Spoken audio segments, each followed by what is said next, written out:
Businesses thrive by knowing customer insights because today's insights are tomorrow's facts. At iResearch, we live and breathe insights. And despite searching high and low, we were unable to find a customer insights podcast that answers one of the most important questions in business. Why do customers do what they do? So we launched one. Hi, I'm your host, Darshan Mehta. Dan Enson is today's guest on Getting to AHA. Dan has over 15 years of experience across all phases of research, including study design, sample planning, advanced data analysis, and actionable storytelling. He has worked on several different types of studies, but his expertise is in ad testing, concept testing, product testing, and awareness and usage, and has vast experience within the consumer packaged goods, financial services, and healthcare. Dan is currently the VP of Research Solutions at Toluna Corporate. Toluna delivers a real-time customer insights at the speed of on-demand economy. Welcome, Dan. How are you? Thanks. Good morning, Darshan. Happy to be here. So for someone who's been in the industry for 15 years, I'm curious, what are some of the aha moments that have led you to where you are now and for you to get into research? So interestingly enough, it was not something that I was planning to do. I actually went to college for business and I got my degree in economics, and I went to work on the financial services side for 3 years. Wasn't so exciting, honestly. So I thought I wanted to try something else, and I actually ended up in law school for a year. So tried that. That wasn't really my thing either. And then I ended up back in business school, and I got my MBA in marketing intelligence. And that's what really lit the fire in me to pursue a career in market research. What in particular lit your fire in research? So I took a class in advanced research statistics, and basically, we got into the how and why people make certain decisions. So the psychology behind it, and then putting some numbers behind it. So you have that qualitative data along with the quant, and it informs, it allows companies to make really well-informed decisions. So it sounds like you have a similar passion that I've had, is really trying to get to those core insights that really drive people. Yeah. Especially when you mention the psychology of consumers. So I thought I wanted to major in psychology until we got more into the science part of it, and that's where I got a little bit lost, and then headed back to my business roots. I'm curious. You've been doing this for a while. Are there certain skills, or is there a certain mindset that you've seen that really serves some people well in this industry? I think it's the ability to think on your feet and the ability to adapt quickly to rapidly changing market conditions. So when I first came into the industry, a standard report would take 2 weeks to generate. Now, 2 weeks is unacceptable for a lot of clients. So we really, here at Toluna and at a lot of companies, they've adopted more of an agile approach. So getting the insights quicker, cutting out a lot of the time, and still delivering, keen insights that clients will use to make decisions. And how much of this also is having the ability to question your existing assumptions or thoughts? It's important, right? I mean, there's times when you go into a study thinking that the data is going to come out one way, and it doesn't. And we deal with this all the time, particularly with some clients who, they'll test a concept and they'll think it's going to do really well. And unfortunately, it doesn't. And the first assumption is, well, it's wrong. The data is wrong. How can this be? And it's possible. Sure, it's wrong. But in many cases, it's not wrong. And it could be because the target audience was not correct, or just the assumption is just not based on anything that's real. So yeah, it happens. And I've had to have difficult conversations with clients, explaining to them why their hypotheses did not turn out to be true. But, it's part of the business, and it keeps things entertaining, I think. Interesting, at least.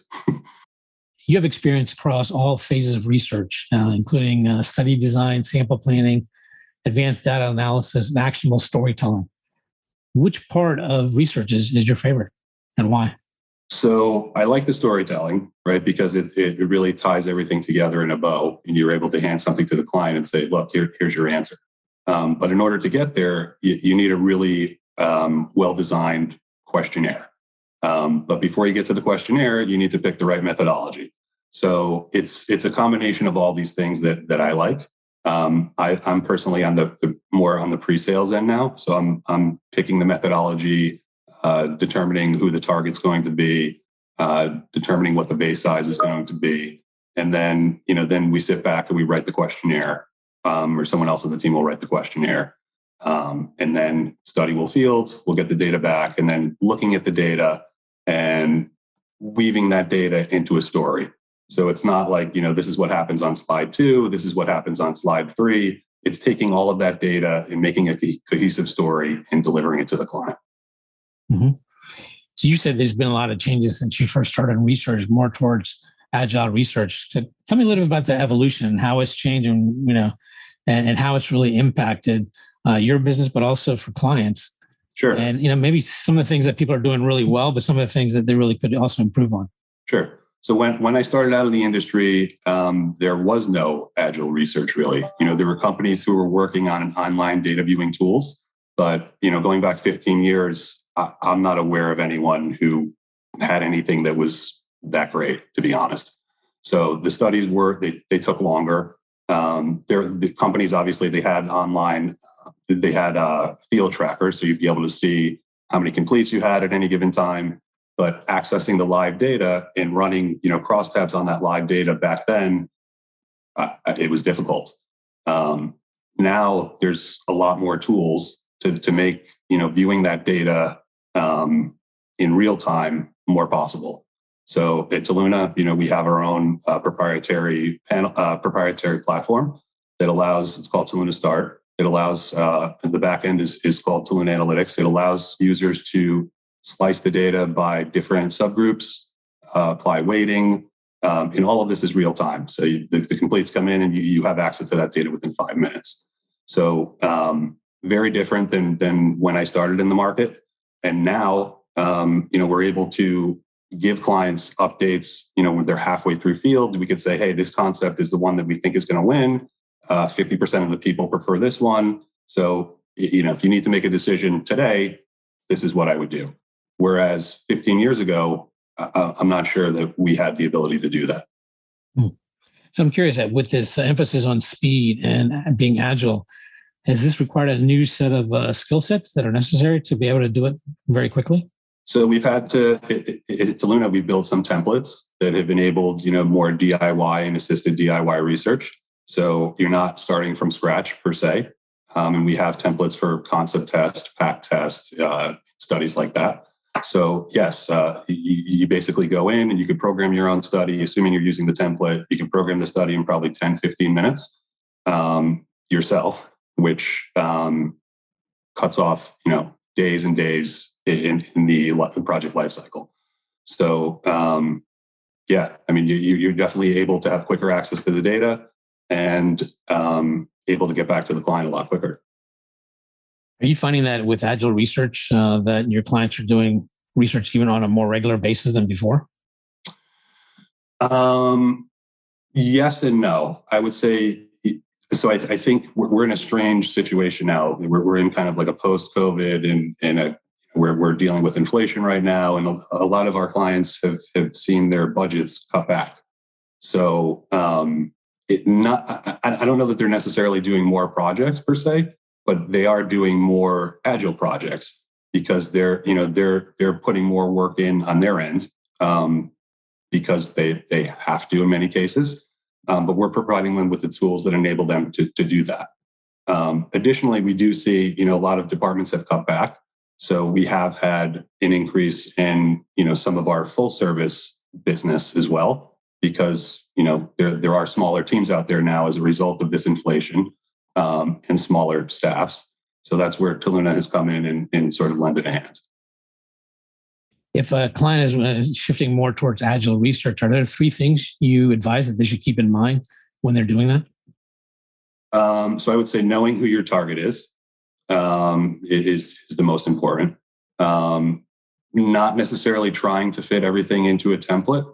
So yes, it's good to start with a template, but if the template is not going to fit 100% of your needs, don't try to jam everything into the template. What's the most important thing when considering agile research for researchers?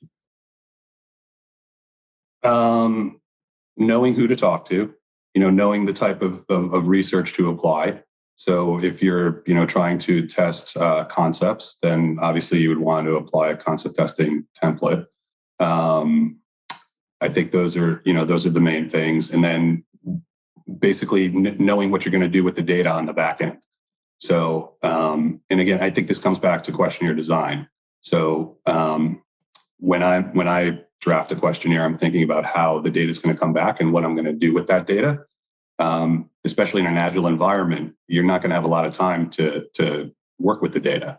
So basically, when we're writing the survey and when we're going in field, we're thinking, we're going to look at this as top 2 box scores. We're going to look at the mean for this. We're going to compare these 2 subgroups.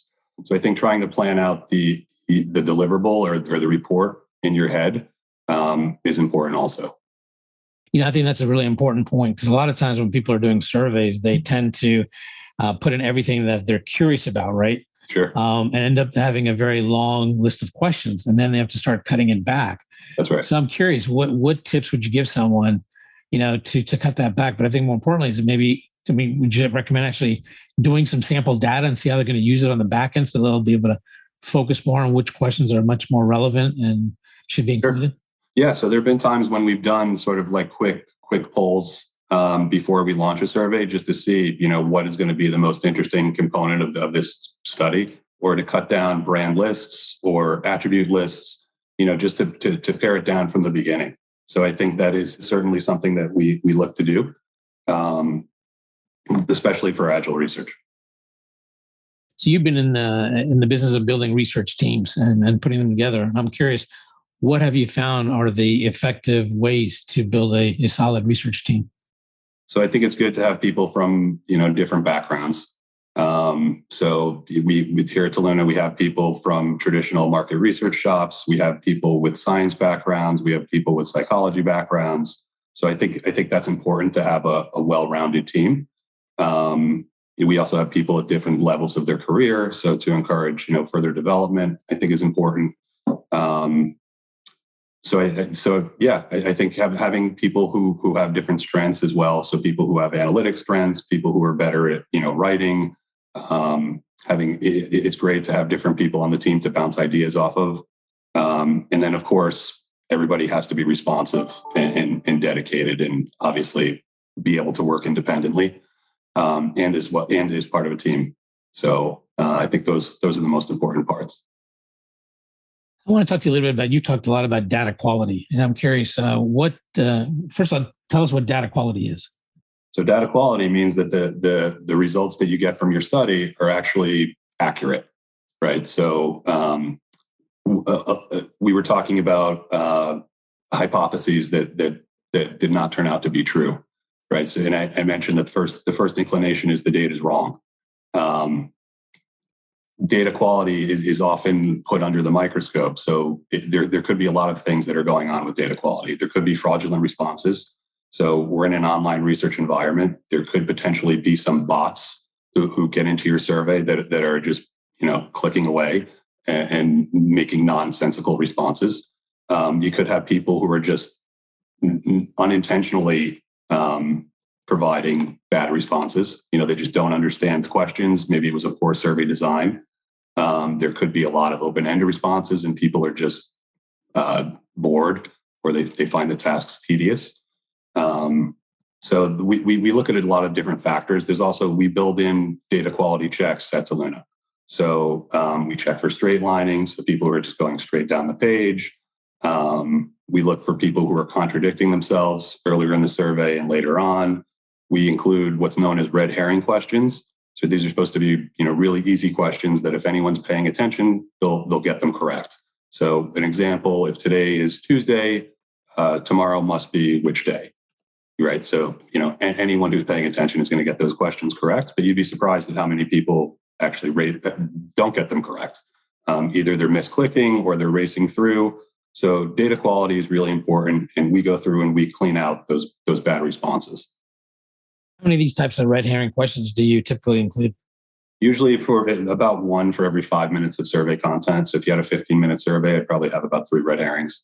And I guess it's a really a fine balance between keeping the survey length short, but also validating it at the same time. Yeah, exactly. And it might be, I mentioned before that someone might misclick one time. If you have 3 red herrings and someone gets 1 wrong, it might be acceptable to keep that person in the sample. However, if they get 2 or 3 wrong, then chances are they're definitely not paying attention. What have you found as the sweet spot in terms of survey length? So 10 minutes, I would say, is the sweet spot. We typically 10 to 15. We're seeing a lot more people doing more micro surveys now. So quick, really 3 to 5 minute surveys just to get the data back very quickly. But we've noticed that attention starts to wane a little bit on the respondent's end once you push past 15 minutes. So unless the topic is extremely engaging or the survey is very interactive, the respondents are dragging and dropping things, chances are that the data quality might start declining after around the 15-minute mark. And with Agile research, have you seen a difference in the quality of data you're getting? Is it better or equal or not as good? So it's a lot less qualitative, right? So in that way, it's a little difficult. It's kind of difficult to compare that data to a true full service study that involves both quant and qual. So on one hand, we're able to get the data much quicker. We have those red herrings in place, and we're able to validate the data fast. But we don't have the why element per se. So that in many cases, so that's the biggest difference, I think. And in some cases, it's fine to just have all the client's looking for is, I need to know which one wins. I don't need to know why. In other cases, they do need to know why, and then maybe an Agile solution is not the most appropriate. What are some recent developments you've seen in quantitative research, and maybe some idea of where you think things are headed?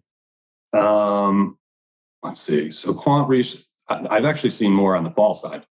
I've seen more with machine learning and the way that the data is coded. I've seen even when you're entering surveys, it's predictive analytics. So you start typing in a brand name, and then it fills out the rest of it for you. So these types of implementations were never around when I first started 15 years ago. I'm curious if you do that, does that also lend itself to the argument that it's being biased if you start kind of autofilling? The pre-population one, potentially, right? Although, if you're talking about soda brands, for example, and someone starts typing in PEP, they're talking about Pepsi. So I guess it depends on the context of the question, but you're right. It could potentially be biasing. How much work do you do in qual? Not a lot, to be honest. So Toluna, we have a qualitative offering, but most of what we do is quantitative. But you're seeing the biggest changes in qual. Is that true? So what I've seen, the biggest changes have been in qual. I haven't been terribly exposed to qual. So, where I've seen online discussion boards, I think things are getting more innovative now. But again, that's not really, it's probably because it's not my sweet spot. So that's why I'm learning more as I go. So I'm curious, where do you see is on the horizon in terms of quant or qual, and what are the changes you're seeing coming to market research? Speed is continuing to be a big factor, but not at the risk of compromising the data or data quality.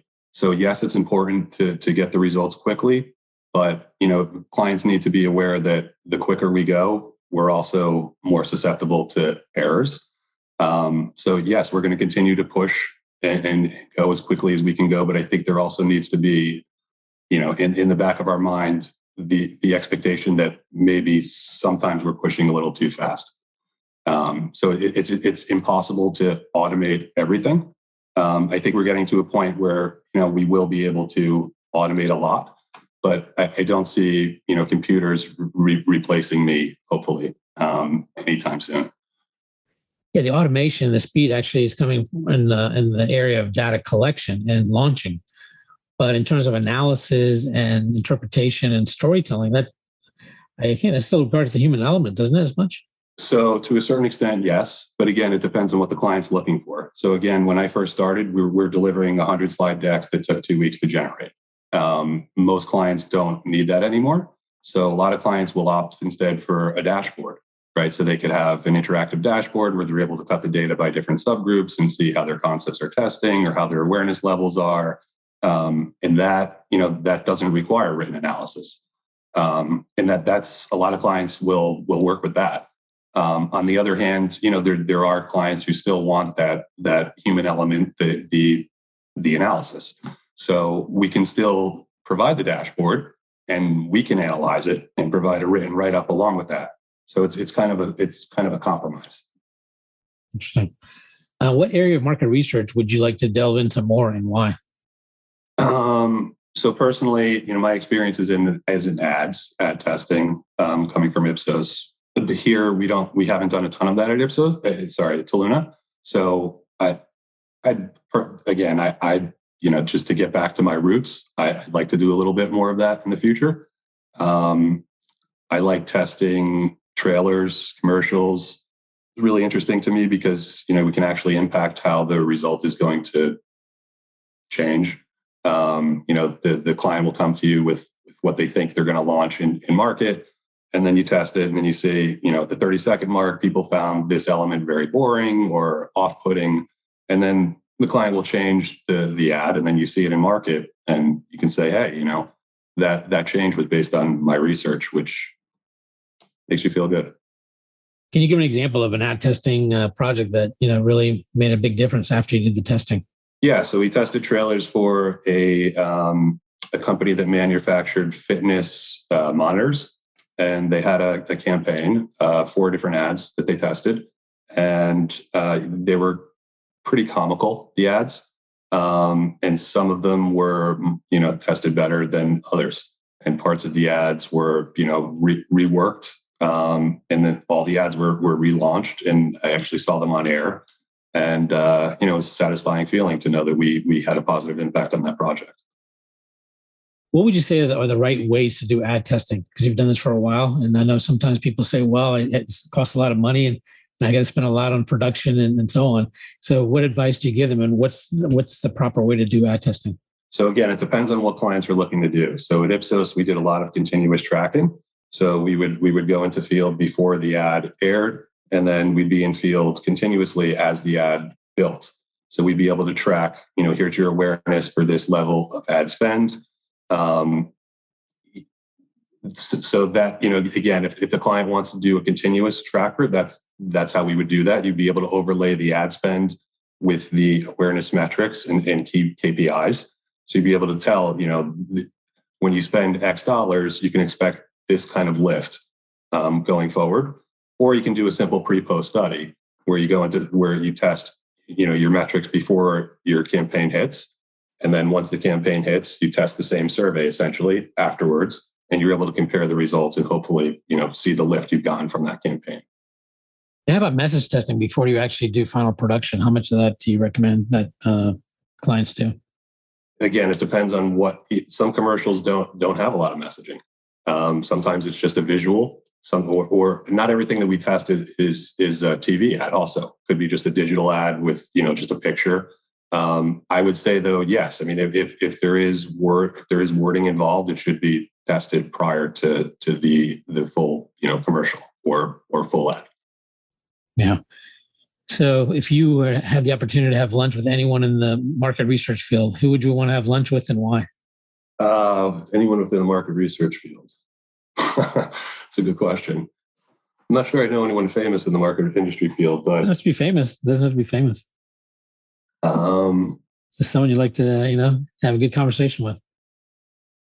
I'd probably like to. Given my interest in movies, it would be interesting to talk to the CEO of some movie industry, some movie house, and determine how are they coming up with, how are they casting the actors. How do they test that? Is that just something that the director comes up with? So I'd be interested in learning about that. Well, I want to thank you for the time to join me on the podcast today, Dan. It was a pleasure talking to you. Likewise. I really appreciate it. Thank you for having me. It's been great. Getting to AHA was brought to you by iResearch. To find out more about us, head to iResearch.com and make sure to search for Getting to AHA in Apple Podcasts, Spotify, and anywhere else podcasts are found. And don't forget to click follow to ensure you don't miss any future episodes. Thank you for listening.